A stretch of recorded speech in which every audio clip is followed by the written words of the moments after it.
Everyone. हमने अभी तक मीनिंग नेचर स्कोप किया है, तो आज हमारा टॉपिक है axioms, assumptions, postulates and hypothesis. ठीक है, तो हमारा एजेंडा क्या है? सबसे पहले एक्सियम, उनका मीनिंग और नेचर, फिर assumptions का मीनिंग, फिर postulates का मीनिंग और उनकी टाइप्स, एंड हाइपोथेसिस का मीनिंग और उनकी नेचर। ठीक है, तो सबसे पहले हम बात करते हैं एक्सियम्स। एक्सियम्स क्या होते हैं? तो एक्सियम क्या होते हैं? वो स्टेटमेंट जो हमेशा ट्रू कही जाती है एक लॉजिक के बेसिस पे, पर इसको हम प्रूव नहीं कर सकते। ये ऑलरेडी सेल्फ एविडेंट होती है, तो इसमें कोई प्रूविंग हम नहीं कर सकते। ये वैसी स्टेटमेंट्स है जो एक लॉजिक के थ्रू बनती है। ठीक है, तो ये ग्रीक वर्ड एक्सियोमा से लिया गया है। एक्सियोमा का मतलब है वर्ती और फिट और that comments itself as evident. ठीक है, तो अगर आप इतना ही मीनिंग लिखाओगे तो सफिशिएंट है। तो इसमें नेचर क्या है इसकी? ये यूनिवर्सली एक्सेप्टेड प्रिंसिपल होता है, सभी इसको एक्सेप्ट करते हैं। ये लॉजिक के थ्रू एक प्रोपोजिशन बनाई जाती है। ये स्टेटमेंट हमेशा एज्यूम की जाती है कि सही ही होगी, ट्रू होगी। ठीक है, ये एक स्टेटमेंट बनाने के लिए हमारा बिल्डिंग ब्लॉक क्रिएट करता है। ये एक प्रिंसिपल बिल्डिंग ब्लॉक है, किसके लिए? स्टेटमेंट्स के लिए। ये हमेशा स्टार्टिंग पॉइंट होता है किसी भी स्टेटमेंट के लिए, किसी भी थ्योरी के लिए। ठीक है, होप आपको एक्सियम समझ में आया। आगे है हमारा एजम्पशंस। ठीक है, जब भी हम कोई भी लॉ लिखने लगते हैं ना, हम जैसे लॉ ऑफ डिमांड कर रहे हैं, तो हम सबसे पहले क्या करते हैं? हमारी एजम्पशंस क्या है इसकी?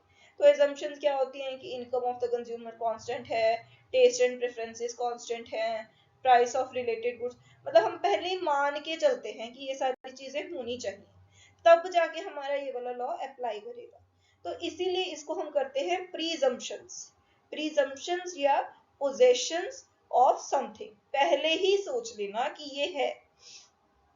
It is statement assume to be true, ये हमेशा हम मान लेते हैं कि ट्रू होगी, जिनकी मदद से हम कंक्लूजन्स निकालते हैं। ये जरूरी नहीं है ट्रू होती हैं। अब हमारे, आप इसी की एग्जांपल में देखो, इनकम क्या कभी हमारी कांस्टेंट हो सकती है? नहीं, कभी हमें इंक्रीमेंट भी मिल सकता है। ठीक है, तो इस वजह से हमारी इनकम बढ़ सकती है, तो ये जरूरी नहीं है true, need not to be true, पर इनकी हेल्प से हमें एक्सियम्स और पोस्टुलेट्स बनाने में हेल्प मिलती है। ये एक बेसिक आर्ग्यूमेंट होता है। ठीक है, और इनको हम हमेशा टेस्ट करते हैं, उसके बाद जाके हम कंक्लूजन्स निकालते हैं। तो assumptions हमारे ये हैं। अगला हमारा टॉपिक आ गया पोस्टुलेट्स। पोस्टुलेट्स जो है वो लैटिन वर्ड से लिया गया है, पोस्टुलर, जिसका मतलब है डिमांड। तो पोस्टुलेट्स जो होते हैं वो भी सेल्फ एविडेंट ट्रूथ्स होते हैं।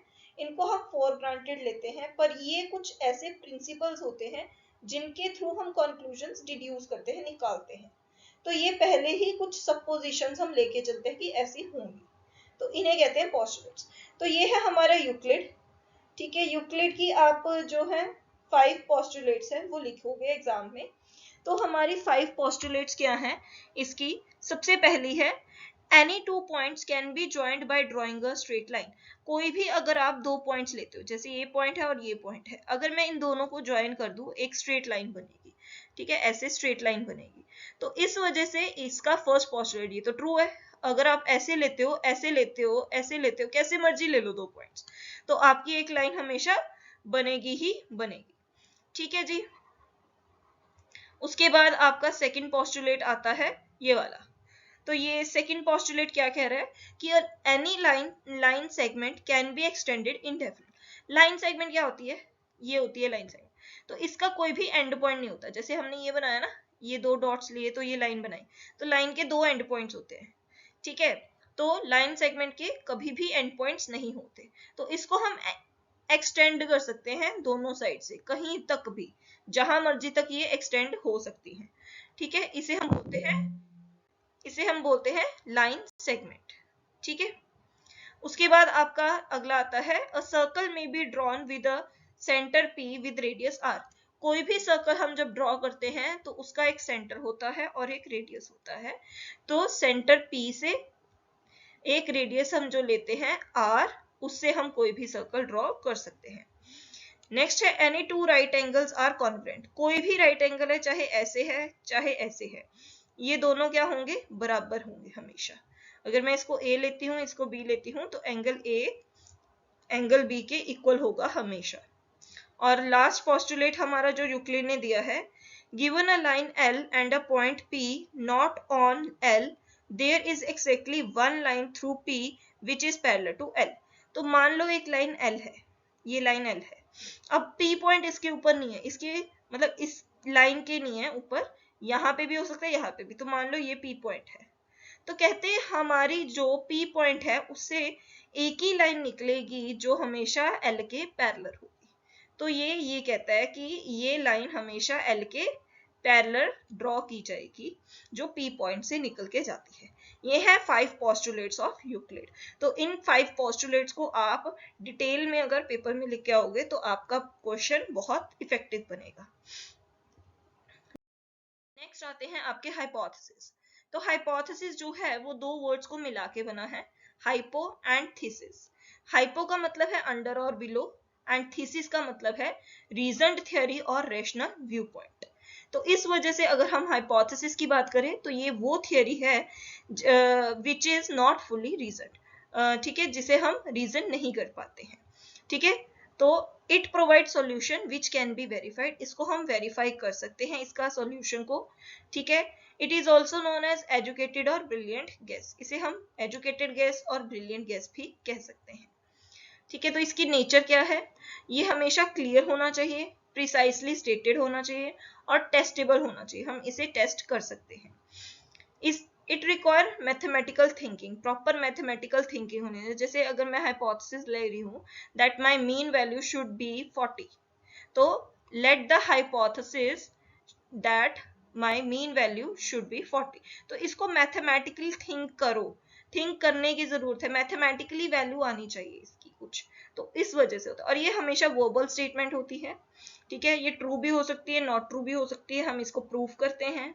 ठीक है, it indicates the tentative relationship, हमेशा टेंटेटिव बताता है, हमें ट्रू नहीं बताता, इसमें ये हो भी सकता है और नहीं भी हो सकता। तो अगर मैं हाइपोथेसिस ऑल्टरनेटिव हाइपोथेसिस बनाऊं तो ये भी ऐसे लिख सकते हैं कि it is not equal to 40, तो इसका मतलब ये भी पॉसिबल है कि ये ट्रू होगा तो ये फॉल्स होगा, अगर ये फॉल्स होगा तो ये ट्रू होगा, मतलब दोनों में से कोई भी पॉसिबिलिटी हो सकती है। तो टेंटेटिव रिलेशनशिप हो सकता है दो या दो से ज्यादा वेरिएबल्स में। ये हमें गाइड करता है थिंकिंग प्रोसेस के लिए और हमेशा हमें रेशनल थ्योरी मिलती है इसके थ्रू। यहां तक आपके सारे कॉन्सेप्ट्स हो गए हैं क्लियर। ठीक है, अब हम करेंगे difference between assumptions, axioms and postulates। तो assumptions क्या है, ये suppositions होती हैं, something that is taken for granted without questioning और proof, इसका proof हम नहीं करते। axiom भी self evident truth होते हैं जिनका कोई भी proof हम नहीं करते।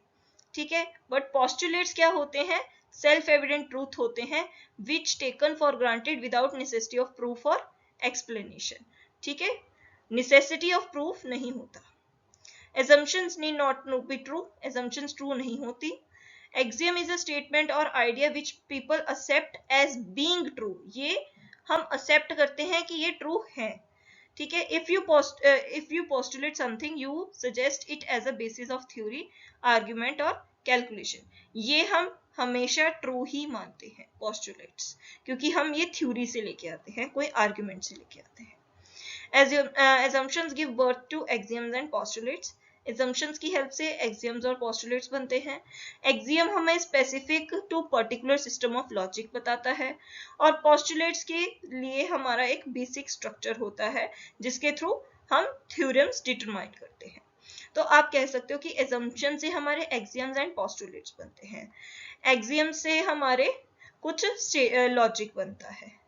ठीक है, और postulate से हमारी थ्योरम्स बनती है। ठीक है, तो फॉर्मेशन ऐसे होती है। When we believe is true without proof, assumptions क्या होती हैं, जो हम बिलीव करते हैं ट्रू है बट बिना प्रूफ के।